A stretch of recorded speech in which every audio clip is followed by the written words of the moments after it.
This video was sponsored by Enhance, Elbilmek, a better road planner, Kempower and bilkomponenter. Yo, what's up? Today we're gonna test a pickup from Maxus. You know, 2 years ago I tested a Maxus. It was called ET90. It wasn't good in many ways. Small battery, thirsty, only rear wheel drive, no comfort, maximum 120 kilometers per hour. What else is it? Okay, whatever. But this is way more refined. It's quieter, better all-wheel drive, over 400 horsepower. What else is it again? 102 kilowatt hour battery, only 115 kilowatt charging. But big front also, I'm gonna show you later. But we're gonna do a range test now and see how far can we actually go, and also need to measure the net capacity. EV database doesn't have that much information about this car, so I had to try to Google and find stuff about it. So yes, it has some of the typical Chinese behavior on things. I'm gonna come back to that, but okay. So yeah, it can actually pull 3,500 kilograms, and the charge port is on the left side with the right side, not the right side with the wrong side. And yeah, but no cover for the bed. Well, actually, not sure if that would make any difference. But the car is kind of thirsty. So yeah, a little bit different setup now because my wife is here. It doesn't matter, she weighs 50 kilograms. You know that weight doesn't matter too much, especially with this big fat beast, but okay. So also kind of annoying, I cannot see under the trip here unless well, let me check here. Yeah, unless I buckle up. So I need to check the trip meter. It has a proper trip meter, unlike many Chinese cars. Yeah, you see here. So we have the trip after start, and then we have trip after reset. I'm not sure how the after start has been defined. Maybe I need to lock the car, but okay. I'm gonna go now a loop, 120 loop to Rudshøgda and back again. So it's a weird starting position also. We are actually at Kåterud. You see that's the Ioniq station with the charger over there. They now have McDonald's for down the road there. But this is also strange, huh? The map, I go here and I set it to 2D north up. We have the 3D heading up and the 2D heading up.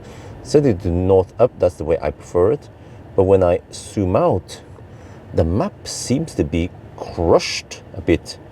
Let me zoom out. You know what I'm saying? Well, actually, well, does it look okay? But it's just no. Oh wait. Oh, it might be that further north it looks, because everyone knows that Norway doesn't really look like this on most maps. Iceland looks also kind of crushed. But I guess when you go further south towards, what happened there? Towards the equator, then it seems to be okay. Okay, but the weird thing is that if I recenter now, it looks weird when you go here and look at the map, like, huh?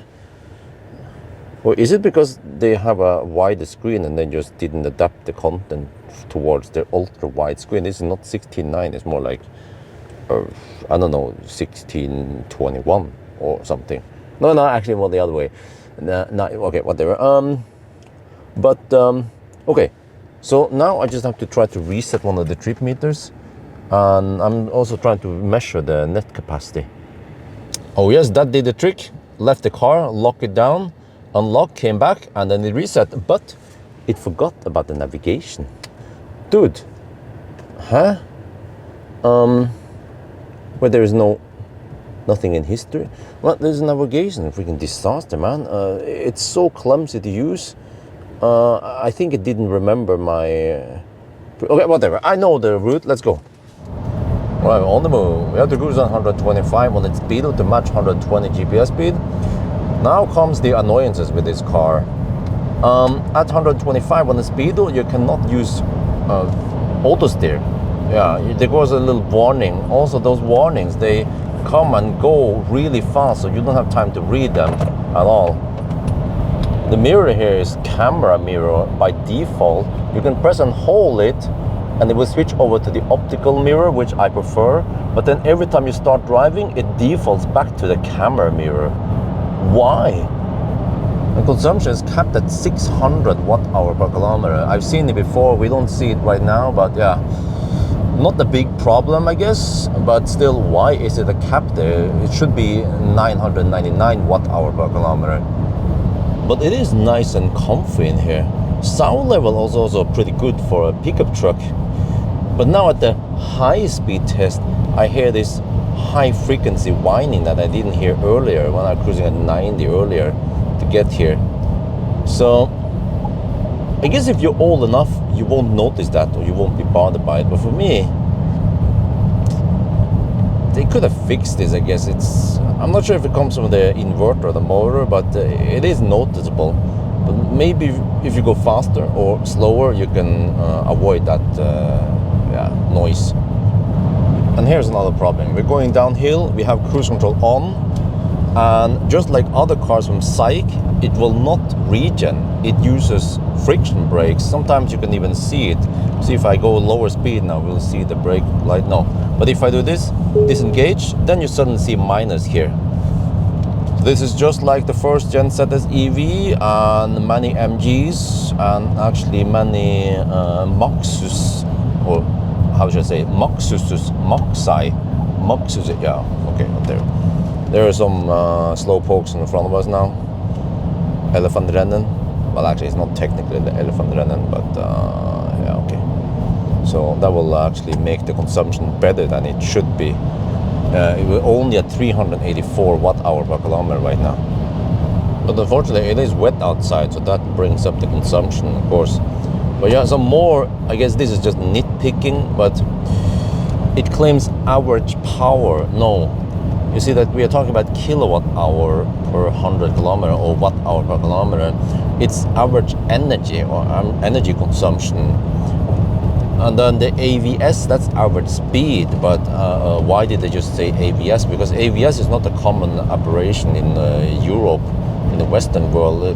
They could have said AVG dot and then speed. There would be enough space for that. And another problem or slight annoyance is that you cannot see how many percent of the battery you have. You have this arc here that shows you roughly how much you have, right? And then the power arc.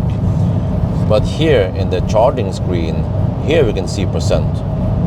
And this is amazing, or maybe it's not amazing. We are on 7th of November, and it is actually quite warm outside. Now, where the heck do you see the outside temperature? Do you see it here? Nope. Do you see it here? Well, yes, you have to get into HVAC. Then you see ambient temperature 11 degrees. When you're outside of this menu, let's say if we go home, here you don't see outside temperature. But at least it is visible somewhere. All right, the result was 359 watt-hour per kilometer, but then it counted while we are stationary, so now it's 360. Well, we can count 360 then. But I think per definition, as long as we are in P, then the trip has stopped. But some people argue that, no, it still should count a part of the trip.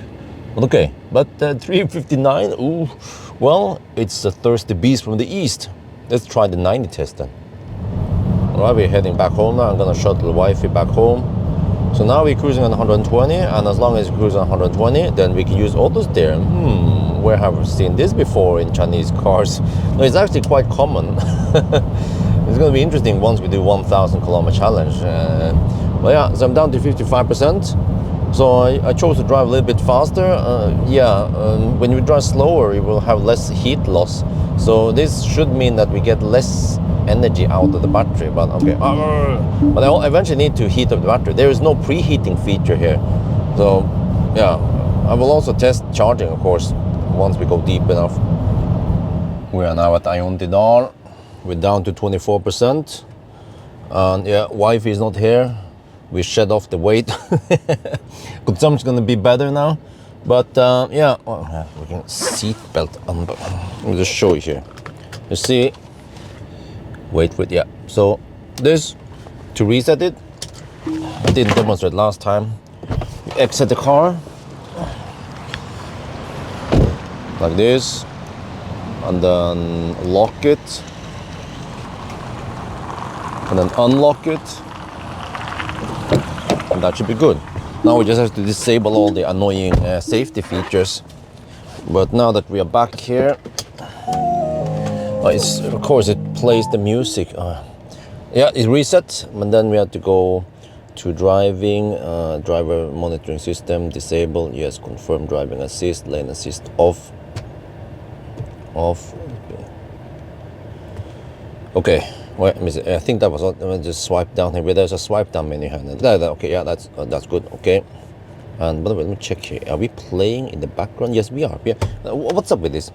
I muted, so we are now playing playback music in the background with 0 volume. What is the point of that? When you mute, you also want to pause it, of course. Okay, let's go. All right, great news. Now the tarmac is dry. We have to cruise at 94 to match 90 GPS speed. So this should mean lower consumption. Well, the average power is still high, but that's just the initial peak to pull off all the 3 tons we have. Okay, now we drive slow, and then let me say, every time I want to check outside temperature, I have to click here. Wait for the lag. No, this, yeah, whoa, holy shit, balls! 9 degrees, how did the temperature drop? But seriously? Many times when I click here, I think I misclick, and then I had to click it. It didn't load into the memory. Yeah, you have to load it from the hardy drive, the floppy disk, that's why. See, if I click now, yeah, now it's a lot faster. Oh, okay. Maybe it doesn't have that much RAM. 640K ought to be enough, right? Oh shit! When we go down here, you can even see the brake light activating. Yeah, especially when you go slow. When you go faster, then downhill, then we usually don't activate the friction brake too much. But now it's wasting energy on friction brakes. So of course I could drive manually downhill, but I'm not going to do that. I will just use cruise control, because I believe that's what people are going to do when they, or what they're going to use when they go on long trips. But now let's test the sound system, shall we? What?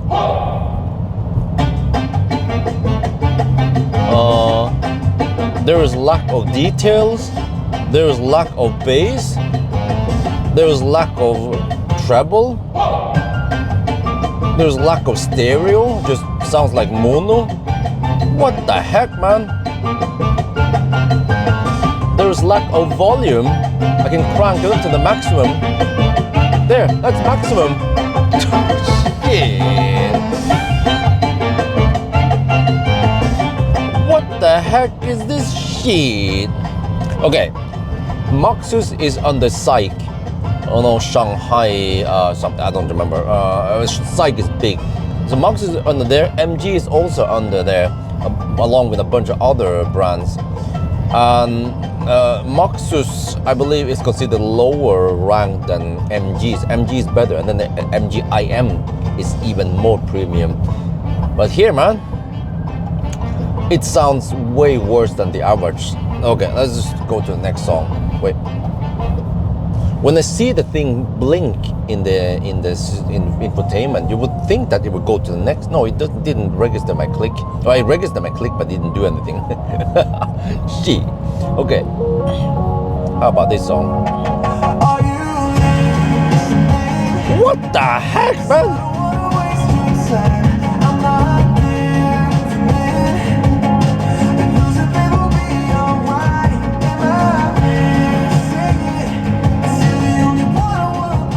Even the bow pony sounds better. Okay, almost. Yeah. It just lacks everything, pretty much. So, dude. Yeah, there's this Google Street View car that drives really slow, even slower than me. So I have to maneuver around it. Okay, there. Sorry. Yeah, it resumes the auto steer, but.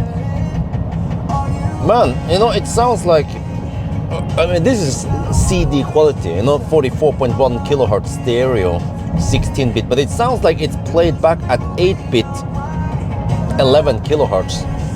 Mono, you know what I'm saying?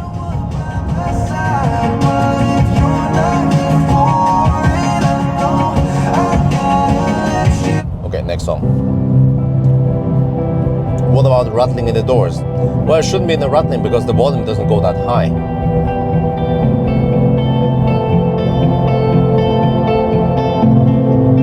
volume now.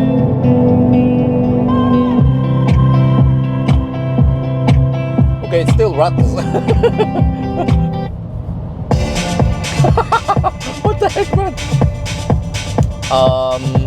It doesn't go that deep, it doesn't go that loud, it just lacks all the details. Lacks the stereo perspective here. Does it clip? Let me test. Okay, great news. There is no clipping. Okay, so if I give it points, 1 out of 10 maybe. Okay, I think it sounds still better than the bow pony. Okay, yeah. But this is some of the worst I heard.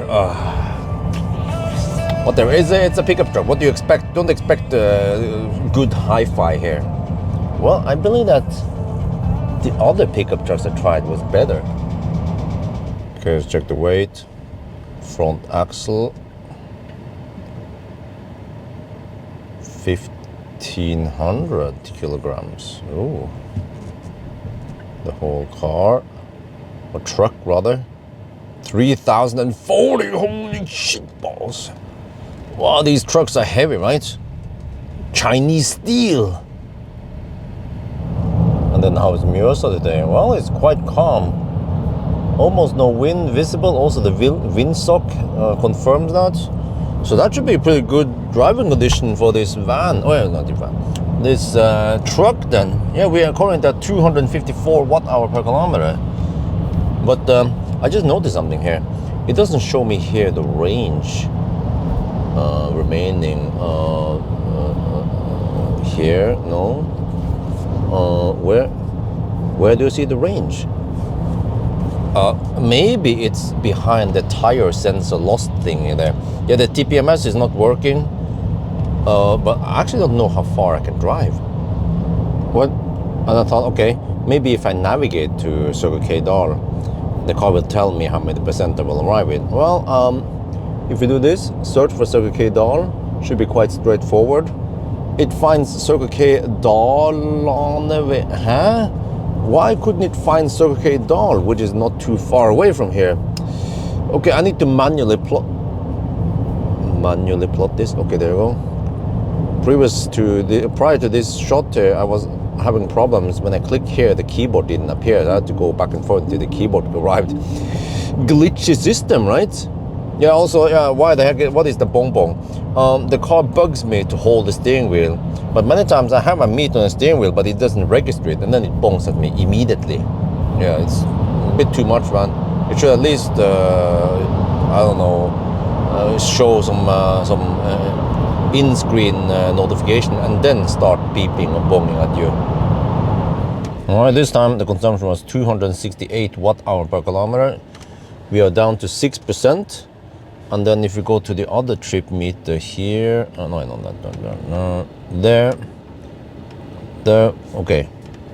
Then I can calculate the net capacity. Well, the last here is power data. No, it's not instantaneous power, it's actually consumption. But okay, whatever. Enough nitpicking. Holy shit balls, man. I set up everything. You have the camera here, gonna record the charging session, but it is red. Fail handshake at least 5-6 times, and every time this happens, actually the first time, as soon as I plug in, it just says fail, whatever. So of course I did the trick, holding the plug, all that stuff. So I'll try another charger, see if that works. But on the other hand, I'm not surprised that a Chinese car fails handshake. I know. Also, all the negative things I say about many Chinese cars also are Maxus. You might get the idea that I hate Chinese cars. You're welcome to my channel. I love NIO. I love XPeng. I love MG also. I even like the IM 5IM6. It's just a bit thirsty. Those are Chinese cars. Well, I moved. First I was over there. Now I'm here. Same shit happens. Red, charging fail. So maybe they don't work against the old tritium chargers. Let me see. Well, yeah, these are See, these are tritium chargers, so that could be a possibility. Because I think the physical part should be okay, because I did hold the plug against the car when it was handshaking. So I'm going to try one more time and then I might have to move. So the reason why I want to film these chargers is because they have a charging screen that stays on. Those Alpitronic chargers, they kind of suck in that regard, because the charging screen stays on for like a minute and then it goes away. So that's quite silly. So if this doesn't work, then I have to charge on supercharger. And then I have to screen record on the screen there. So, but also, of course, another reason why I use Ioniq or Tesla is because they're also cheaper. So me, who charges a lot, I care about the charging price. Hallelujah! It's actually working. So maybe it was just a physical thing. Yeah. And look at this, 133 kilowatt. It's overperforming. According to the spec, it's supposed to be 115 kilowatt. And when Elbilforeningen EV Association tested it, it was only around 115, so maybe they bumped at the speed. So I always charge it back to 10% and then I restart the session. Let's hope it works now then.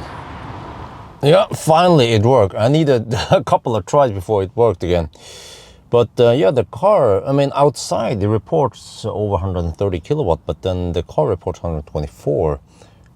I think the rest goes into heating up the battery, maybe. I'm not sure what's going on there. Let me see. What about on this screen? If you go here. Huh? That's it? Sure.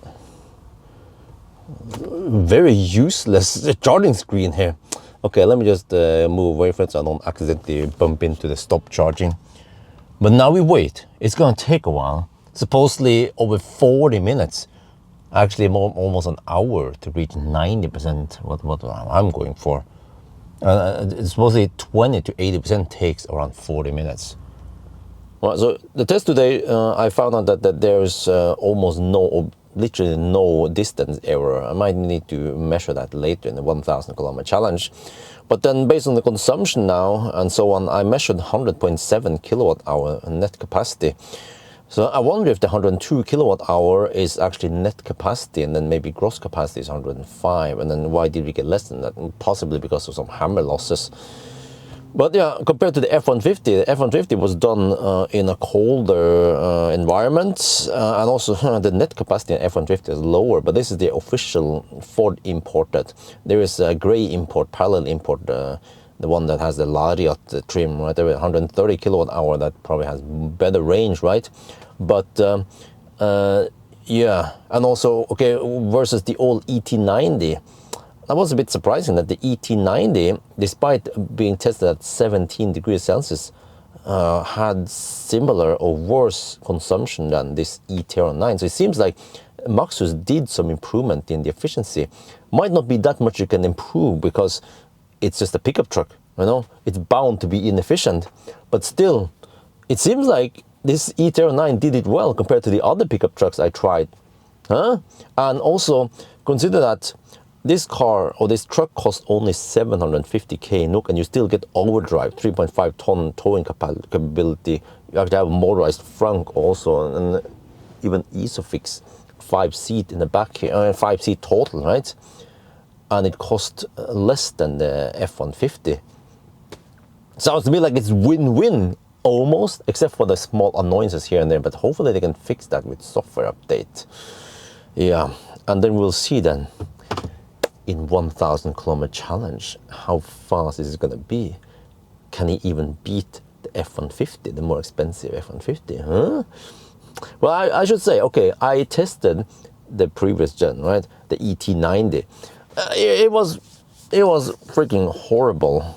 And you can say, well, the infotainment here in the new car is not that great compared to many modern cars. Yes, but compared to the old ET90, then this is way, way better. And the comfort level and the noise level and just the general feel here is just way better than before. So it's still a great upgrade.